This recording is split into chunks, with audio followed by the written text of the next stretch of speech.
speak again their immortal tale. What was it?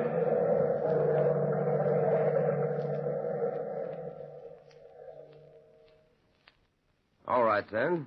What was it? What was it? Nobody knows. But the house was haunted by something or somebody. The boarders here at Mrs. Dimity's boarding house didn't believe in ghosts either, myself included. But we were curious about them. That's why we voted to move into the old brownstone house on 49th Street. And once we were in, we were still convinced that ghosts don't venture abroad in a New York tenement building. The only one who wasn't quite convinced that ghosts exist only in storybooks was old Mrs. Dimity herself.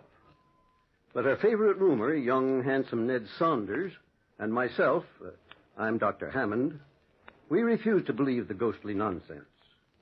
Anne Mitchell, the young sculptress who lived there, was frankly curious, while the Countess Harkavy, a fortune-teller of some renown and a psychic of questionable fame, was delighted at the idea of living in a haunted house. That was in a business way, of course. It was around 11 o'clock at night when the boarders, who were then assembled in that dark, dreary living room, first heard what some claimed was a ghostly presence.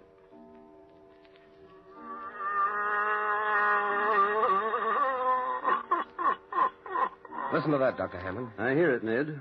An uncommon sort of sound for the wind. That is not the wind, Dr. Hammond. It is the cries from the spirit world. I feel it in the marrow of my bones. Oh, say, Countess, can't you feel things in a more comfortable place? Bone structures always struck me as a most uncomfortable place to have a feeling going on. Listen, all of you. Listen. Oh, skip it. Ned, will you pass me that magazine on the shelf next to you? I think any kind of reading will be preferable to listening to old psychic ears rambling. Sure thing. Here you are, dear. You really think this house is haunted, Countess? Yes, I do. It would be a fortunate thing for your business if the United States of America could be made ghost-conscious. Dr. Hammond, you'll live to regret that remark. The Countess will take you seriously. I am serious. And talking of taking things seriously, when are you going to start taking me seriously, Anne? When you start to make a living, Ned. Oh, someday I hope I won't have to try and sell my sculptures. All art is conceived out of the fires of struggle. Well, I'm tired of struggling. Oh, if I could just create something out of the ordinary for an art exhibit, I could make a couple of $100. I've been working 3 months for an idea, and I haven't done a thing. My poor dear Anne, as long as you doubt the extraordinary, how can you create it? She's got you there, Anne. Yes, she has, Dr. Hammond. Well, what would you suggest as a good subject for Anne to sculpt, Countess? Well, a denizen of the other world, perhaps? Oh, sure. That's rather a hot place for a girl to venture in order to sculpt the devil, isn't it? Don't speak so lightly of his satanic highness. No one knows where the devil's hand may be next. How about sculpting me, Anne? I'm an extraordinary young man. That you are, darling. Extraordinarily broke, at any rate. Oh, the woes of the world revolve on that ugly stuff called money. People take money much too seriously, Ned. Well, frankly, Dr. Hammond, if I had some of it, I wouldn't take it at all seriously. I'd scatter it around the world like a veritable windmill. Oh, frivolity. That's your trouble, my dear friends. Frivolity. You feed on it. Here in this very house is a poor, earthbound spirit, and yet you ignore it. Come, Countess, you don't expect us to take it seriously? I expect nothing. What do you expect us to do? Call the spirit in and ask him to sit for me? Possibly, Anne. Possibly. Come, Countess, you're joking. I have never been more serious in my life. I think we ought to hold a seance and command the spirits to enter the room. That would be interesting, at least scientifically so. Oh, nonsense, Doctor. Besides, Mrs. Dimity'd never stand for it. Ever since she moved us into this house, she's been scared stiff with the very idea of spirits. Have you seen the amulet she's been wearing? Yes. She carries it around like a sword. Why don't we ask her? Oh, we were just talking about you, Mrs. Dimity. Oh, dear. I tell you, I just can't stand being alone in my room. I just know something was in there with me, Anne. I just know it. The spirits probably have been attracted to you, Mrs. Dimity. I've always felt you're strongly psychic. Oh, don't say it, Countess. Don't even think about it.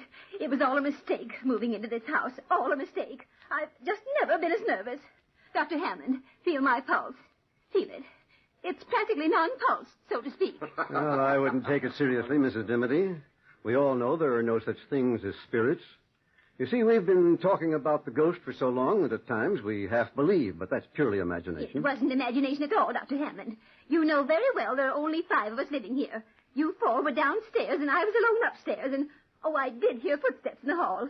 I opened the door, and I felt something cold touch me. Ah, you see, I knew it. Oh, listen. Oh, it came from upstairs. Listen, all of you. Ah, and was that also the wind, Dr. Hammond?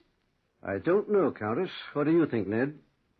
I think the Countess' idea of a seance is a good practical suggestion. I'm all for it. A seance? Oh, dear. Yes, let's give it a try. Well, we're all agreed. Yes, come on, Les. I think it's a good You're idea. in charge, Countess. Now tell us what to do. Well, now, for the first thing, bring your chairs into a circle, please. Oh, dear. I think I want back in the show. Now, hold hands. Will someone turn off the lights? I'll get the switch. Good. Now we're in the dark. Quiet, please. Quiet while I summon the spirits.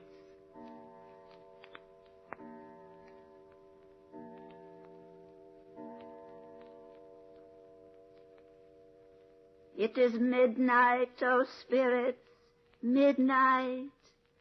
Enter the portals of our room and speak to us. Speak to us. We are gathered to commune with you who have passed on. Withhold not your secrets. Speak. Speak. It is I, Countess Harkavy, asking you to descend to this mortal plane. Answer me. Answer me. If my Uncle Ezekiel's in the room and wants to talk to me, I'd talk to him, Countess.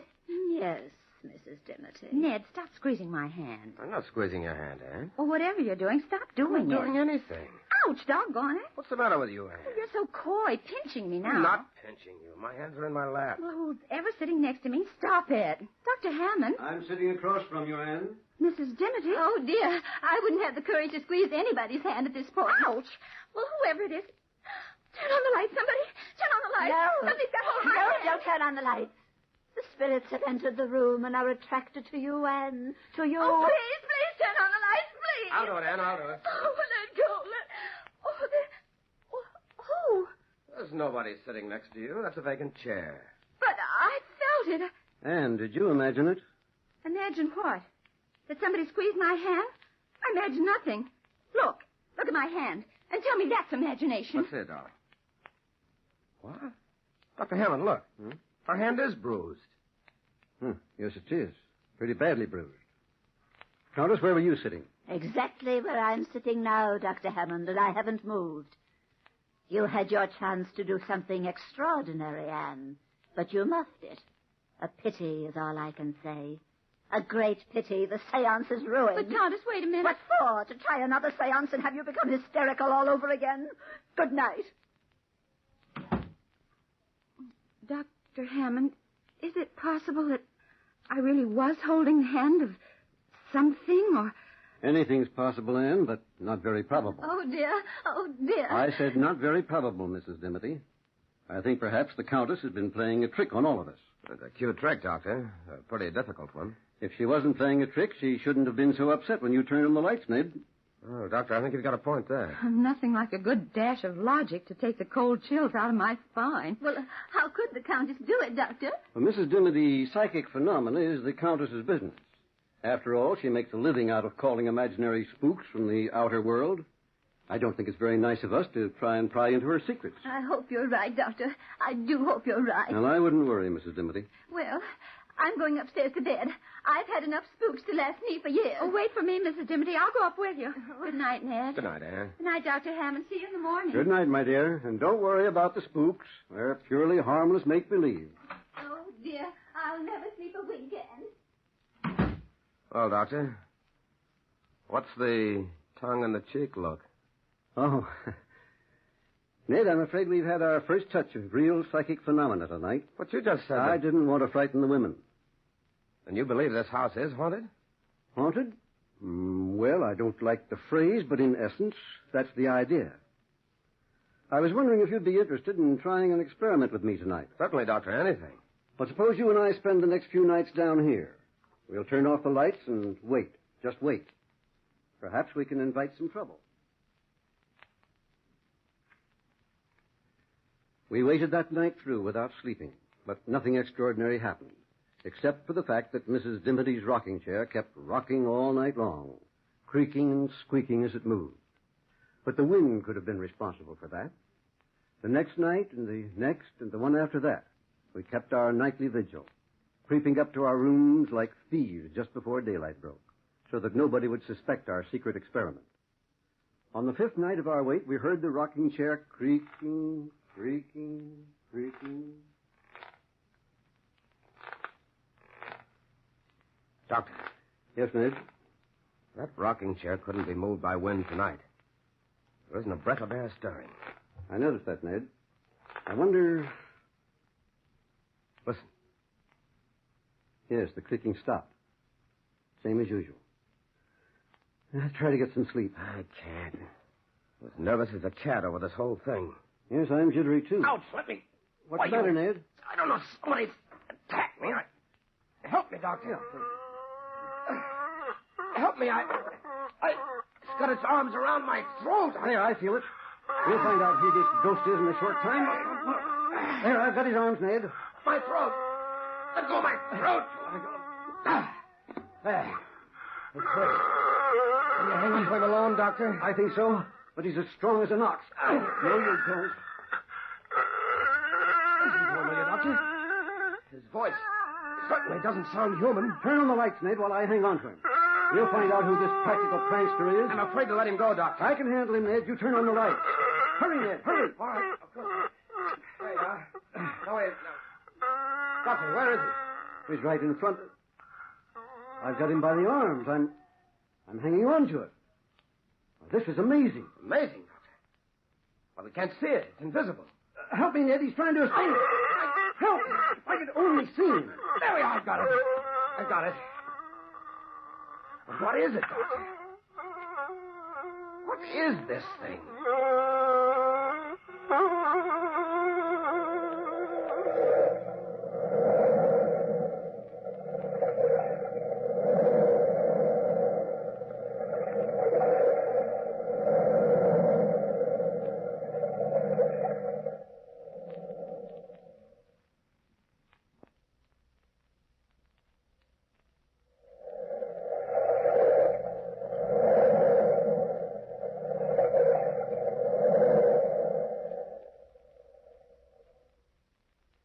What was it? I didn't know as I held the grisly thing in my arm. It struggled and sobbed and moaned exactly as a beast would struggle and moan. An invisible beast. That was the horror of it. An invisible beast. I sent Ned to the basement of the old brownstone to get some stout rope. At least we could prevent this horror from escaping. That's what I thought then. Well, Ned returned shortly from the basement and opened the door. Here you are, Dr. Hammond. Oh, quickly, Ned. Bind its legs. I can't hang on to it much longer. Not as young as I used to be. All right, Dr. I'll manage. Somehow I try to hold him on the floor. Yes, of course. There you are, Ned. Now, quickly. Feet are still for a minute. There. I got the rope about him. Look. Huh? A perfect loop around nothing but empty air. Hold him and I'll bind the rope around him. Oh, quickly, Ned. There we are. That covers his feet. And I'll bring it up here and around his legs. Here, give me the rope and I'll bind his hands. All right. We're getting him bound up like an Egyptian mummy. There, that does it. Ah, what a relief to be able to let that awful thing go. All right, I'll take the rope now, Doctor, and bind it to this chair. He won't get away now, I'll guarantee that. It isn't very large, is it? No, about the size of a small boy. Oh, but what is it? Have you ever encountered anything like this before? Well, frankly, Ned, never. Look at my hands, bitten and bruised. I wonder if I'll ever be able to move them again. What are we going to do with the darn thing now? I don't think that's our responsibility, Ned. I think we'd better call the boarders together and let them in on the secret. Would you like me to get them, Doctor? Yes, wake them up. But don't tell them why. Just ask them to come down here, and I'll throw this rug over the chair so that they won't see the ropes right away.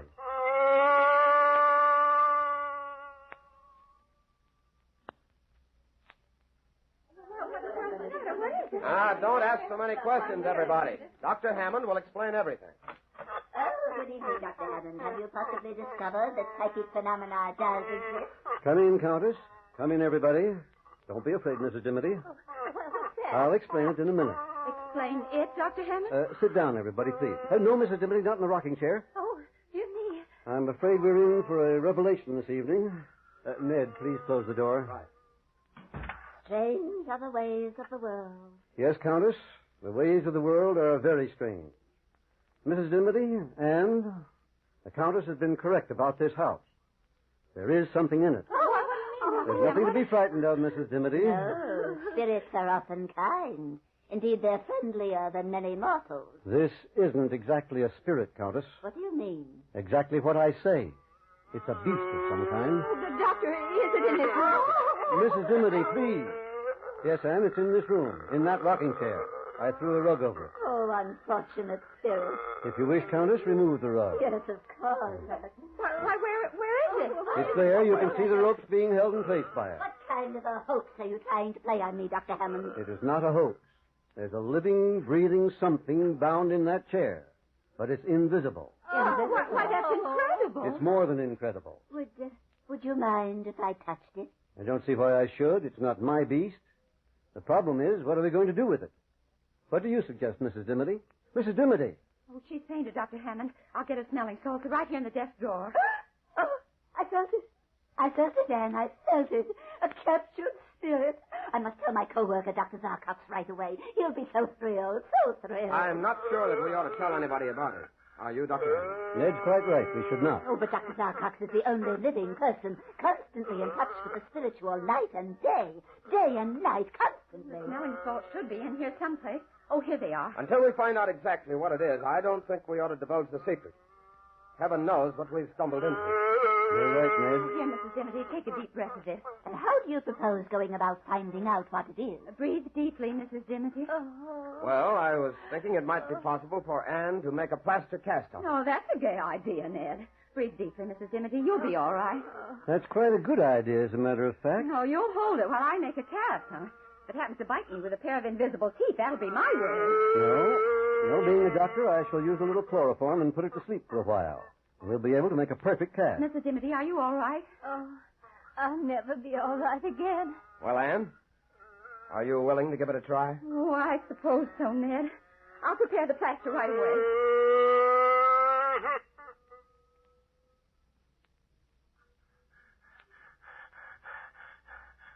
There we are, Anne. The chloroform has worked perfectly. Whatever it is, it's asleep. Before you start with the plaster, I should like to listen to his heart with a stethoscope. Certainly, Doctor.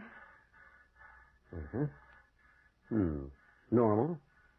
A little faster than is normal for a human being, but maybe we're not dealing with a human being. Yes, Doctor, that's very possible. Ned, would you hand me that container near you? Certainly, Anne. Here you are. Thanks, Ned. Well, Dr. Hammond, are you ready? Yes, Anne, whenever you are. Oh, we might as well start. 2:00. We ought to be through by 7. And so Anne started to work to cover that invisible form with moist plaster. We watched her spellbound. The hideousness of the rough object which soon met our eyes was appalling. Anne's hands shook perceptibly as she forced herself to complete what she had started. Minutes changed into hours. The mold was completed, and we had a rough idea of this figure. Then Anne allowed the mold to dry. By morning, we had a rough facsimile of the invisible beast. How can I describe what it looked like? When it looked like nothing so much as a demon out of hell itself. Yes, shaped like a man with long, sinewy arms, but it was small, only 4 feet or so high. Its muscular development was amazing. And the face looked like a cannibal's, a demon. Cruel, tiny eyes, a tiny nose, and a twisted, a horribly long mouth, and sharp, shiny teeth.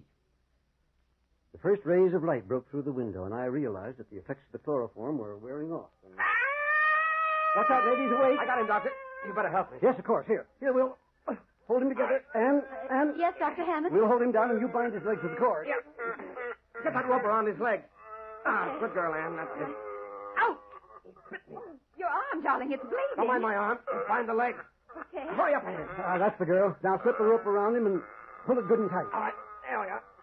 Give me the rope, Anne. I'll secure his arm. Ned, look at your arm. Oh, Doctor, he's badly bitten. Don't bother about me now, darling. We can't let this beast loose on humanity. That face you've done, Anne, looks like the face of a man-eater. Yeah, it does. Give me a hand, Dr. Hammond. We'll put it back in the chair and tie it. Clean it now. 1, 2, lift. There. Now, tie the darn thing there. What do you think we ought to do with it now? I don't know. You're the doctor. Well? I think we all need some sleep. First, I'll tend to that arm of yours, Ned, and then we'll leave the thing here for a while. Doctor, do you think we dare leave it here quite safely? Well, judging from the way Ned's got it tied up, I think so. Not even a spirit could get out of those ropes. Come on, Ned. I want to take a look at that arm of yours. Oh, I'm tired. I'll leave the little statue in here till morning. You know, Doctor, that makes an interesting study, doesn't it? Yes, quite an interesting one. Extraordinary piece of work, one might say. Well, good night, Anne. Come on, Ned. Let's get that arm bandaged. We'll all think more clearly in the morning.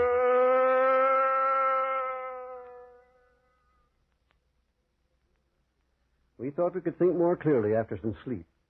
And so the days went by. Ned and Anne and I stayed with that invisible beast constantly. I took test after test. Its heart condition, its breathing, every test I took baffled me completely. For this invisible beast reacted to every test exactly as a reptile would react. Or to be more specific, a python, a type of snake which swallows an animal or a man whole and then digests it. As the days passed, we realized that since this was living matter, it must eat. We tempted it with every kind of food imaginable, tried force-feeding it, but the animal never swallowed one bite of food. And then one evening, all of us were collected in the living room when those horrible sounds started. Oh, I tell you, Ned, it's hungry. Anne, darling, we've tried feeding. But you've got to get it out of this house. I can't take it any longer. Capturing a spirit will evoke the anger of the gods. My advice to you is to let it go. That's not very good advice, Countess. Whatever this is, it would be fairly dangerous loose. Oh, isn't there anything we can feed it? It must be suffering horribly, Doctor. No food or water for 2 weeks. Yes, Anne, there is something we can feed it, but unfortunately or fortunately, we can't. What are you talking about, Doctor? Human flesh, Ned. This creature is a man-eater, an invisible man-eater. There's only one thing for us to do. Call the police and the medical society and turn it over to them. There's nothing more we can do. Oh, you'll regret this, Doctor. You'll regret it. You can't evoke the anger of the spirit world without payment in full. Anne, will you make the call? Certainly, Doctor. I'll go with you, darling. Don't tell them anything about it. Just ask them to come over here immediately.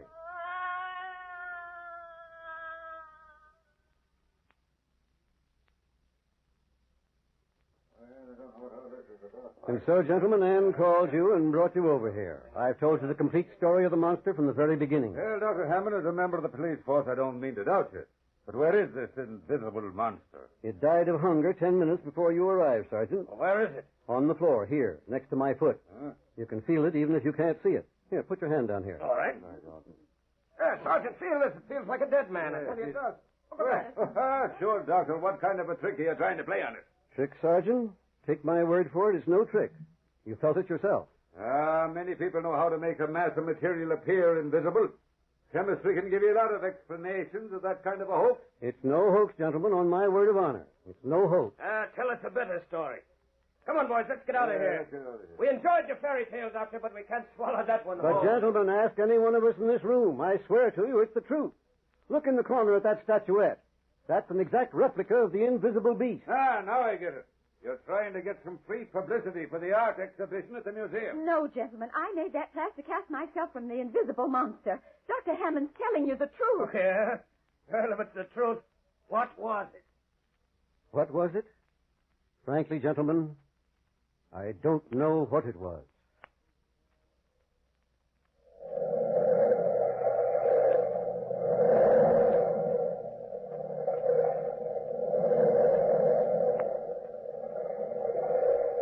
From the time-worn pages of the past, you have heard, what was it?